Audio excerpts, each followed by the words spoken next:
Hello, welcome back to the Hortman Show. Steve Allgaier, beginning the second season, and we finally got spring, even though this past weekend you wouldn't have believed it because it was snowing. Of course, it's spring in Maryland, so you got to get ready for anything. We are, as you can hear, on location in Westminster near the mall. Actually, I'm going to tell you the perfect plant story that went wrong. And that's why I tell people all the time, don't buy the perfect plant, or don't buy the plant that you think is going to be perfect forever, because it invariably never is. And we've heard about that time and time again in the Midwest, especially recently with the emerald ash borer that's starting to take out, or has taken out in many cities, all the ash trees that were planted because it was the perfect urban tree. And I am standing underneath of a Bradford pear. This was the perfect tree back in the 70s. It was planted everywhere, and actually it has a good backstory. Back in 1918, USDA researchers were over in China looking for some new rootstock for some of the fruit trees, and they found a Carroll pear, and they brought back this rootstock from the Carroll pear, and that's what a Bradford pear. It's a species of Carroll pear that was selected. And they said, hey, this looks like a good, vigorous growing type of rootstock. And in turn, they actually selected a variety, which was named Bradford, and introduced it to the nursery trade. This is a pear tree that really doesn't produce fruit. And when they introduced the tree to the nursery trade, everybody loved it. It grew in urban situations. It could take salt. It didn't have disease or insect issues. And it was planted almost everywhere. And as we look over the parking lot, you can see that this parking lot is heavily invested in Bradford pears. Now, we don't make investments in our portfolios for retirement in just one type of, or hopefully you don't make an investment in just one type of stock or bond, and hopefully you do the same thing with your real estate. What happened was, this perfect tree, we turned out not to be so perfect. As you can see, just by taking a close-up of the trunk, you can see this large torn out section. And quite literally, that is the problem with this tree. And we'll in a second, we'll look at a profile of the tree, and you can see that its structure doesn't lend itself to protecting at least the central integrity of the tree. What happened was the limbs, as they grow out, get heavier and heavier. And there's a lot of what's known as limb competition or crotch competition, where limbs come into the same point on this tree.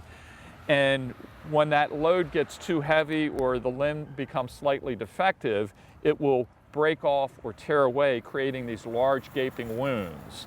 Now, this is a vigorous tree, and it'll keep growing. And we may have a chance to look at one of these pear trees that lost virtually all of its limbs, and all that's standing is a trunk with a few branches.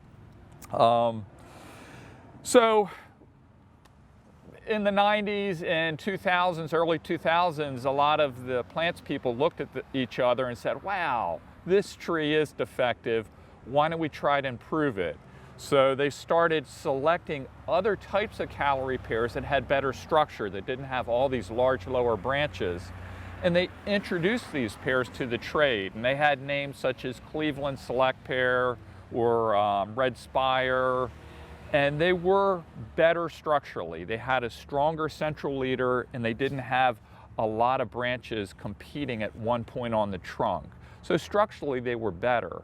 The problem is that you no longer had one clone known as Bradford, but you had multiple clones out in the landscape. And one of the things that scientists had worried about was, when you have a variety of pears, they will start cross-pollinating and producing fruits. Just a few weeks ago, if you were looking out across I-95 along the side, you saw lots of white flowers. It was from this branch, or from branches like this, and you can see vestiges of the flowers on this branch. The problem is, those flowers are no longer sterile as the Bradford once was. Because they're cross-pollinating, the residual flowers are going to produce small fruits, and in turn those fruits will drop off or be eaten by birds, and the small seeds that are contained are going to be dropped in our landscape. Okay, so the second part of this perfect plant story is, of course, these seedlings are coming up, and they aren't coming up because somebody's going out and saying, oh, it's great to plant a couple tree seeds. These are coming up on their own. All along this hillside are seedlings from the fruit that came off of these landscape trees that were planted on purpose. And they aren't really meant to be here. They aren't a good fit for many of the animals that depend on the wild fruits and seeds of our native plants. And they are quite invasive. They are, I think, going to be the next multiflora rose. Not a rose or a shrub, but a large weedy tree.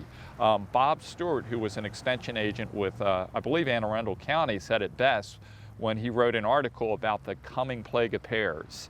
And these pear trees are all over the place now, and they've become big business. You can actually make money off of them, but it's money that people hate to pay because they're paying somebody to come in and rid their property of this invasive plant. The other evil thing I find about it is that many of these pear seedlings, these calorie pear seedlings, have very sharp thorns. They're uncomfortable to walk by, they tear clothing, but they'll puncture tires. And it isn't just little tires, they'll puncture tractor tires and skid loader tires. So a lot of people are investing in specialty equipment with tires that are filled with silicone or some other material so that these thorns, as they harpoon the tire, don't let the air out.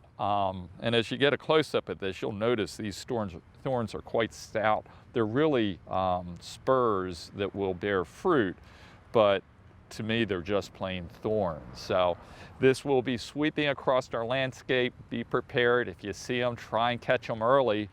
Just looking at the base of this one seedling next to me, it's probably about 5, maybe 6 years old, and it's already too large for a mower to cut. This is, at the base is probably about 4 inches to 5 inches across, and pretty soon even large forestry mowers are going to have a difficult time mowing through this dense patch of non-native trees.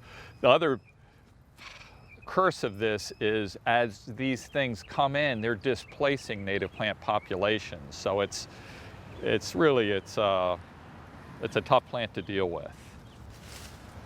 Okay, make sure you subscribe to us on YouTube or follow us on social media. Thanks again.